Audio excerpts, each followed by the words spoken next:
এটা একটা golden eight পেয়ারা চারা। গোল্ডেন এইট কেমন হয়? গোল্ডেন এইট সারা বছর ফল হয়।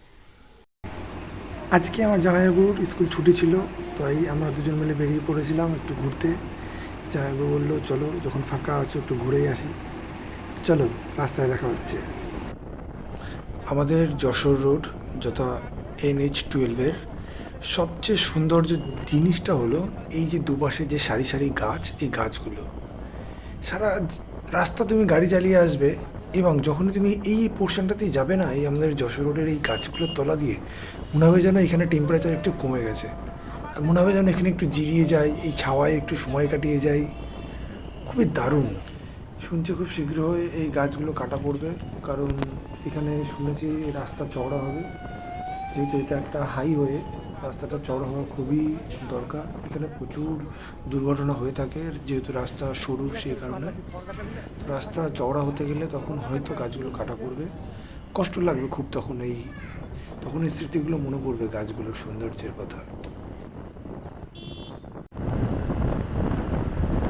এবার আমাদের বিরাট চৌমাথা থেকে ডান দিকে ঘুরে আমরা বদর রোড ধরে নিয়েছি। বদর রোড ধরে এবার এগোতে থাকবো।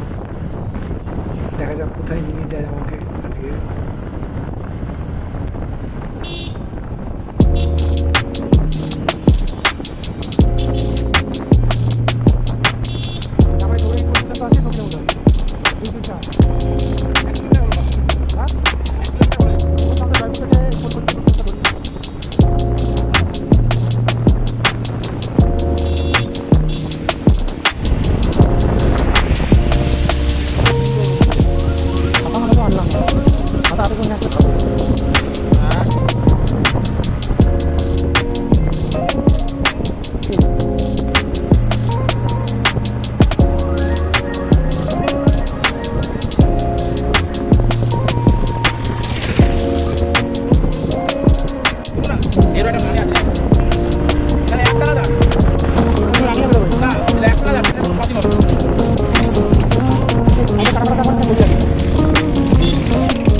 আমাদের চাকলাধাম বদর এলাকায় এদিকে প্রচুর পরিমাণে নার্সারি আছে, এবং সেখান থেকে নানান ভ্যারাইটির চারা গাছ বিভিন্ন জায়গায় অনেক দূরে দূরে সাপ্লাই হয়। আমরাও এসেছি।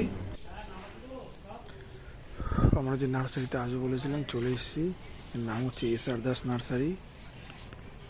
লেবু গাছ, কত সুন্দর সুন্দর লেবু হচ্ছে এখানে।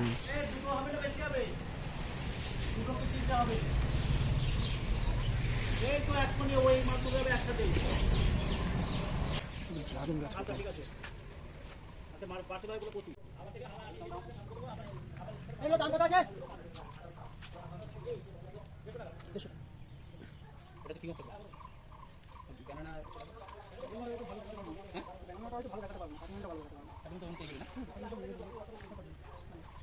স্প্রেড একদম ভালো, স্প্রেড তারা সিঙ্গেল ব্রাঞ্চ ওঠানো মানে কোনো ইয়ে নেই, জাকিংটা নিচে দিয়ে ভালো। কাটি, এটা কি কাটিমারি? মন ও আমার জানতে অবশ্যই করে।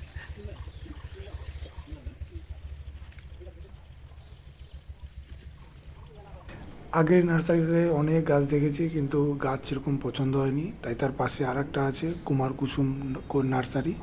সেই নার্সারিতে এসেছি, দেখা যাক এখানে কোনো গাছ পছন্দ হয় কিনা।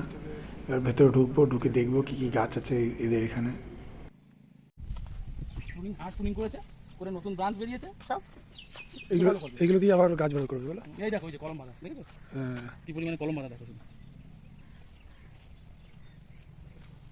এখানে গঙ্গাবর্ধন নারকেল, ওই দেখো পেয়ারা গাছ তো কলম আর কলম, সাদা সাদা। এই মাদার গাছ যাবে তত বেশি তার তো সবচেয়ে বড় বেশি ইয়ে। এটা কি আমরা? এইটা কিউজাই নাকি, কিউজাই হতে পারে এটা। একটা আম হয়েছে, এটা মানে ব্যানানা যেটা না বলছি। এটা কাটিমন, এটা কাটিমন। এটা কাটিমন। এরকম একটা লেবু যদি পত্তায় পড়ে বুঝলে, এই জাম সেটিং লেবু নিয়ে যাবো। ওর সামনে বসে নিয়ে যাবো না? হ্যাঁ যাবে, চালাতে একটু অসুবিধা হয়ে যায়। উফ, রোদের মধ্যে ঘুরতে ঘুরতে ক্লান্ত হয়ে গেছে, আর ভালো লাগছে না রোদের মধ্যে গরমে। অবশ্যই এসেছি সুহানা নার্সারিতে। তো জামাইবাবু গেছে গাছ পছন্দ করতে, আমার আর শরীরে এনার্জি নেই। আমি ফ্যানের তলায় বসে রিল্যাক্সে হাওয়া খাচ্ছি চেয়ারে বসে। গাছ কেনা হয়ে গেছে, এবার আমরা চলেছি বাড়ির দিকে, গাছগুলোকে হাওয়া খাওয়াতে খাওয়াতে নিয়ে যাচ্ছি। ফাইনালি আমরা বাড়ি চলে এসেছি, আমরা আমাদের পছন্দের গাছগুলোকে নিয়ে। এটা কি গাছ এটা? মহাচানক, বা আর একটা নাম হচ্ছে ব্যানানা ম্যাঙ্গো।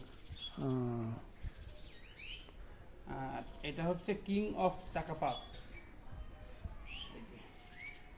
এই গাছটা সুন্দর গাছ হচ্ছে, এই গাছগুলো আমার পছন্দ হয়নি যদিও।